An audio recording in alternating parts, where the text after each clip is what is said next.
बात हुई 1939 में, जहाँ टेप रिकॉर्डर में हम एक बच्ची को देखते हैं। ये बच्ची हाथ में क्रॉस लेकर आसमान की तरफ करती है, साथ साथ दुआ भी मांग रही थी। ऐसा होते ही वहाँ अंधेरे से रोशनी आ गई, क्योंकि पहले सूरज ग्रहण लगा हुआ था। अब क्योंकि उसकी दुआ कबूल हो गई थी, इसलिए सब उसे अपने लिए मसीहा समझने लगे। वो उम्मीद भरी नजरों से बच्ची को देखते हुए उसके पास आकर जमा हो जाते हैं। उन सब ने भी अपने अपने हाथों में क्रॉस पकड़े हुए थे। इसके बाद कहानी 10 साल की बाद की दिखाई गई। ये वक्त होता है 1949 का। हम एक सिस्टर को देखते हैं जिसका नाम नारसीसा होता है, जो सामान लेकर एक चर्च में आती है। उसने देखा कि चर्च पर बहुत सारे गोलियों के निशान हैं। तभी यहाँ एक और नन सिस्टर आई, जो यहाँ की हेड नन थी। वो नारसीसा को अंदर लेकर गई। बताती है कि जंग के बाद जब यहाँ पर अमन शांति हुई, तो तब तक चर्च के पुराने लोग इस जगह को छोड़कर जा चुके थे। पुराने लोगों में अब बस मैं हूँ, एक सिस्टर और मदर सुपीरियर है। अब ये चर्च गरीब बच्चों का स्कूल और हॉस्टल बना दिया गया है। गरीब लोगों के बच्चे यहाँ आकर पढ़ाई करते और रहते हैं। अब नारसीसा मदर सुपीरियर से जाकर मिलती है, जो इस स्कूल और हॉस्टल को चला रही थी। नारसीसा इस कमरे में उसी बच्ची की तस्वीर को देखती है जिसे हमने शुरुआत में देखा था। दरअसल ये बच्ची और कोई नहीं बल्कि सिस्टर नारसीसा ही थी। इनकी बातचीत के दौरान हमें पता चला कि नारसीसा यहाँ बच्चों को पढ़ाने आई है, क्योंकि हाल ही में एक सिस्टर स्कूल छोड़ के चली गई थी, पर कोई भी नहीं जानता था कि वो अचानक कहाँ चली गई।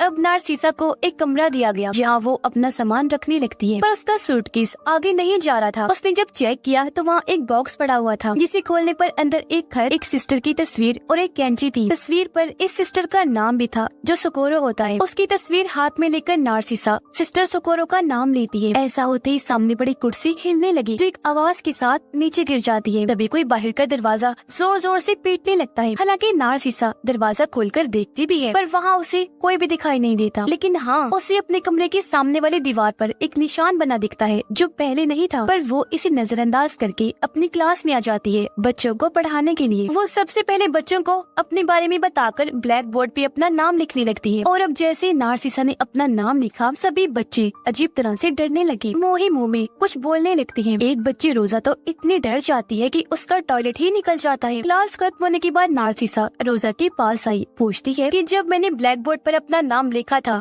तो तुम और सारे बच्चे क्यों डर रहे थे? पर रोजा के कुछ भी बताने से पहले उसकी जुड़वा बहन रोजा को बोलने से मना करती है कि वो नारसीसा को कुछ न बताए। अब जब नारसीसा अपने कमरे में आई तो उसने देखा कि दीवार पर बना वो निशान, जो मैंने पहले भी देखा था, वो अब थोड़ा और बढ़ गया है। रात ही रात में किसी ने वहाँ एक और लकीर खींच दी थी, पर नारसीसा अभी भी इस पर इतना ध्यान नहीं देती। बाद में मदर सुपीरियर उसे एल्बम दिखाती है, जिसमें उन सिस्टर्स और नन्स की भी तस्वीरें थी, जिन सबकी यहाँ काम करते करते मौत हुई। एल्बम में एक तस्वीर गायब थी, जो देखकर नारसीसा समझ जाती है कि ये गायब तस्वीर जरूर सिस्टर सोकोरो की होगी, जो उसे कमरे में मिली थी। वापिस अपने कमरे में आकर सिस्टर सोकोरो की तस्वीर देखने लगती है। एक बार फिर कुर्सी हिलने लगी, जो आवाज के साथ नीचे गिर जाती है। पहले की ही तरह फिर से कोई जोर जोर से दरवाजा पीटने लगा। वो कान लगाकर सुनती है, लेकिन कोई नहीं था। अब उसे लगने लगा कि ये जरूर मेरी किसी गलती की वजह से ही हो रहा है मेरे साथ, इसीलिए वो अपने आप को ही पीटने लगी, क्योंकि उनके रिलीजन मजहब में ये माना जाता है कि अगर आप खुद को मारकर सजा देंगे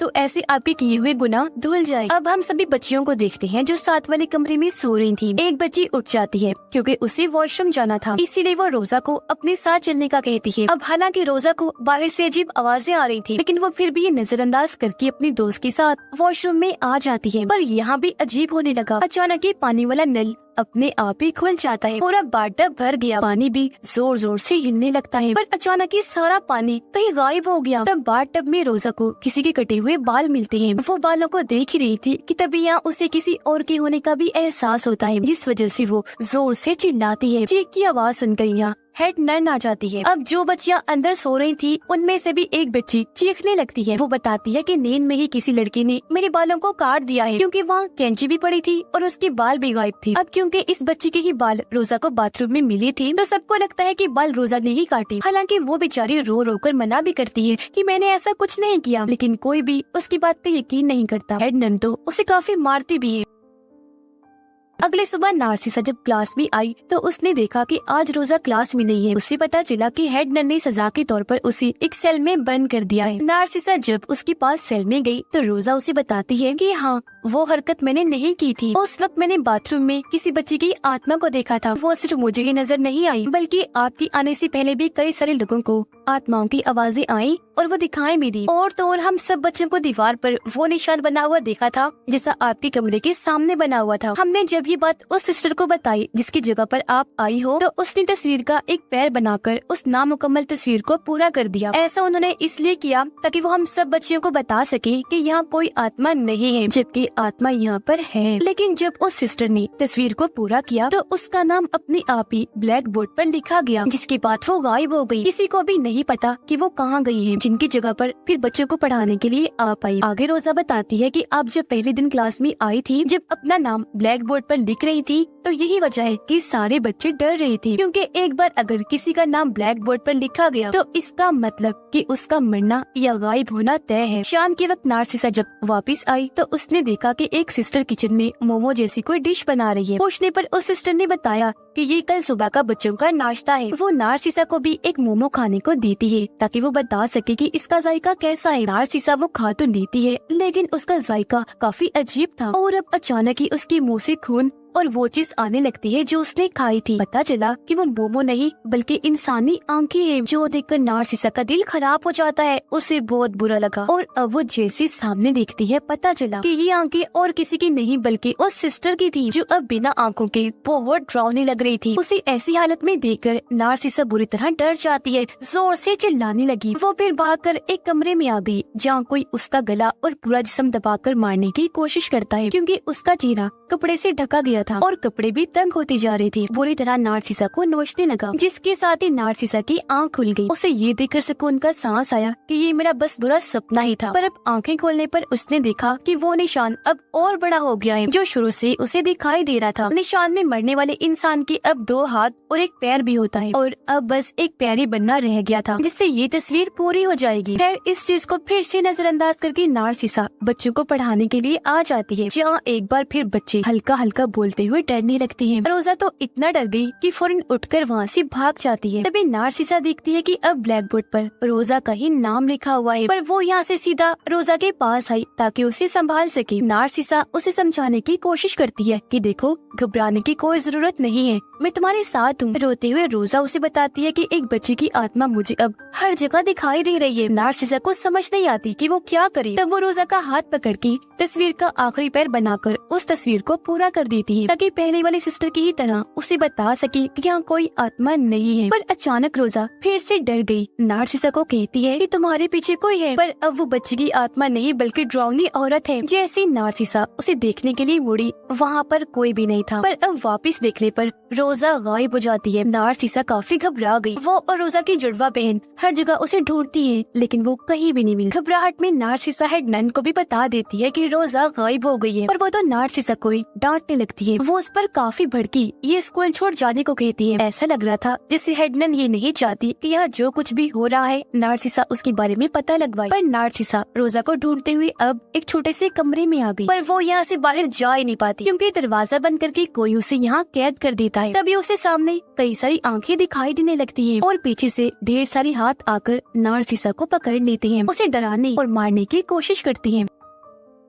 नार्सिसा यहाँ जिसका नाम लेकर भाग जाती है। तब उसे अपने सामने रोजा की लाश दिखाई देती है। वो काफी दुखी हो गई, जिसके बाद रोजा को दफनाने की तैयारी होने लगी। नार्सिसा काफी रो रही थी। फिर वो उदास मन से ये चर्च स्कूल छोड़कर जाने लगती है। अब वो जैसे सूरज को देखती है, सूरज ग्रहण लगने लगता है, बिल्कुल वैसे ही जैसे उसके साथ बचपन में हुआ था। तब की तरह एक बार फिर यहाँ अंधेरा छा जाता है, लेकिन कुछ देर बाद जैसे ग्रहण हटा तेज रोशनी आती है, पर घुटनों के बल बैठकर वो फिर भी सूरज को देखती रही। एक मिनट के लिए भी आंखें नहीं हटाती और इसी के साथ नार्सिसा की आंखें चली जाती हैं, यानी वो अंधी हो गई थी। पर आंखें ना होने के बावजूद भी वो सब कुछ देख पा रही थी कि आखिर यहाँ पर हुआ क्या था। ये वो वक्त था जब जंग छिड़ी हुई थी। नार्सिसा देखती है कि जंग के दौरान कुछ लुटेरे इस चर्च में घुस आए थे। एक लुटेरे ने बेचारी सिस्टर सोकोरो के साथ बहुत गलत कर दिया, जो देखकर नार्सिसा को इतना बुरा लगा कि वो चिल्लाने लगती है। चीख की आवाज सुनकर प्रेजेंट टाइम में सबको पता चल गया था कि नार्सिसा की आंखें चली गई, इसलिए वो लोग उसे लाकर कमरे में लिटा देते हैं। जिसके बाद नार्सिसा दोबारा से सिस्टर सोकोरो की तस्वीर को अपने हाथ में ले लेती है। एक बार फिर पास्ट के उस वक्त से जुड़ जाती है। देखने लग गई कि सोकोरो के साथ जब लुटेरे ने गलत किया था उसके बाद क्या हुआ था। नार्सिसा देखती है कि उस हादसे के बाद सिस्टर सोकोरो की बेटी पैदा हो गई, पर चर्च की इज्जत न चली जाए इसलिए मदर सुपीरियर सोकोरो की बेटी को चर्च के अंदर ही पालती है, कभी उसे बाहर जाने नहीं देते। अपनी यादों में नार्सिसा ये सब देख ही रही थी कि तभी प्रेजेंट टाइम में सोकोरो की आत्मा उसके सामने आ जाती है। अब तक नार्सिसा को भी पता चल गया था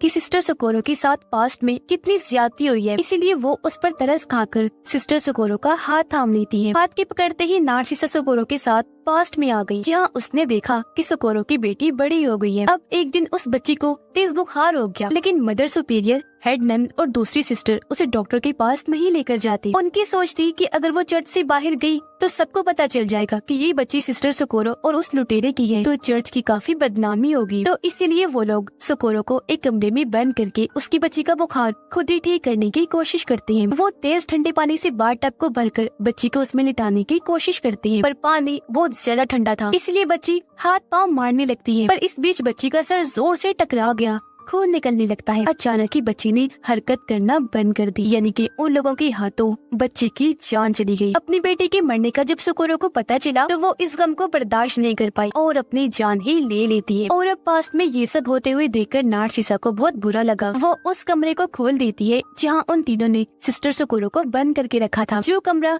हमेशा से बंद रखा, किसी को वहाँ जाने की इजाजत नहीं। और अब जैसे कमरा खुला, यहाँ पर दो टाइमलाइन चलने लगती है, एक पास्ट और एक प्रेजेंट की, जो दोनों एक दूसरे से जुड़ जाती है। कमरा खुलते ही पास्ट में जहाँ सोकोरो फांसी से लटकी हुई थी उसकी आंख खुल जाती है और अब उसकी लाश पास्ट में घूमने लगी, जबकि प्रेजेंट में उसकी आत्मा तीनों को डराने लगती है, यानी मदर सुपीरियर, हेड नन और सिस्टर को, जिनके हाथों उसकी बच्ची की मौत हुई थी। पास्ट में सोकोरो हेड नन का मुंह अजीब तरह से तोड़ देती है, जिससे उसकी मौत हो गई। अब यहाँ हेड नन की मरते ही प्रेजेंट में भी उसकी मौत हो जाती है। फिर पास्ट में सोकोरो मदर सुपीरियर के पास गई, वो उसका मुंह पकड़ के बाथ टब में डबो देती है। ऐसे फिर मदर सुपीरियर की पास्ट में मौत होते ही प्रेजेंट में भी वो मारी जाती है और फिर सोकोरो तीसरी सिस्टर को भी मार देती है। अब इस तरह सोकोरो ने इन तीनों को मारकर अपनी बेटी का बदला ले लिया। और जो बार बार नार्सिसा के कमरे में कुर्सी गिर रही थी, वो असल में सोकोरो ही उसे इशारा देने की कोशिश कर रही थी, जबकि रोजा को उसकी बेटी की आत्मा दिखाई दिया करती थी। स्कूल में पूरी तरह अमन शांति आ जाती है, मतलब सब कुछ नॉर्मल बिल्कुल ठीक हो गया था। ये स्कूल हर लिहाज से महफूज था, क्योंकि बदला पूरा होते ही इन्हीं मदर सुपीरियर और हेड नन के मरने के बाद किसी को ना तो वो निशान दिखा और ना ही सोकोरो और उसकी बेटी की आत्मा। और अब यहाँ से सीन शिफ्ट होकर आ जाता है 40 साल के बाद, यानी 1991 में, जहाँ अब ये चर्च स्कूल काफी बड़ा और अच्छा बन गया था। यहाँ पर नए नए बच्चे आकर पढ़ा करते थे, जिसे अब नार्सिसा ही चला रही थी, जहाँ वो काफी बूढ़ी हो गई थी, पर अभी भी बच्चों को पढ़ाया करती थी। इसी के साथ ही इस फिल्म की कहानी यहीं पर खत्म हो जाती है।